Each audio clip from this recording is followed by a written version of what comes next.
కాంగ్రెస్ రాజ్యంలో 50 ఏళ్ల నాడు నా సంక్షేమం చూడలే, నా రైతాంగాన్ని చూడలే, ఎవరి గురించి పట్టించుకోలే. నీ మంచినీళ్ళు కూడా ఇవ్వలేదు కాదండి. మంచినీళ్ళు ఇయ్యరా కనీసం 50 ఏళ్లలో? కేసీఆర్ కంటే దొడ్డుకున్నోళ్ళు, కేసీఆర్ కంటే ఎత్తుకున్నోళ్ళు ఎంతమంది ముఖ్యమంత్రులు అయినరు? మంచినీళ్ళు ఇయ్యే శాత కాలేదు. కాబట్టి దయచేసి చాలా జాగ్రత్త. ఉన్నది బొడగొట్టుకుంటే మంది మాటలు పట్టుకుని మారుమానం పోతే మళ్ళా చివరికి ఇల్లు కాలిపోయినట్టు అయితే. అందువల్ల చాలా జాగ్రత్త. ఏం పొరపాటు జరిగినా పెద్ద దెబ్బతింటాం. అప్పుడు కేసీఆర్ కూడా ఏం చేయలేడు. మళ్ళా మన బతుకు బజారే అవుతుంది. మళ్ళీ స్ట్రీట్ ఫైట్ చేయాలి, మళ్ళీ ధర్నాలు చేయాలి, పంచాయతీలు చేయాలి. చాలా జాగ్రత్తగా ఆలోచించమని కోరుతా ఉన్నా.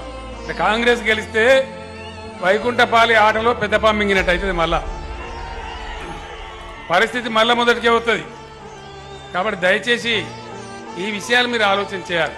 మరి కత్తి ఒకనికి ఇచ్చి యుద్ధం ఇంకోని ఏమంటే నడుస్తుందా? ఎవడు ప్రజల పరంగా ఉంటాడో వానికే కత్తి ఇవ్వాలి.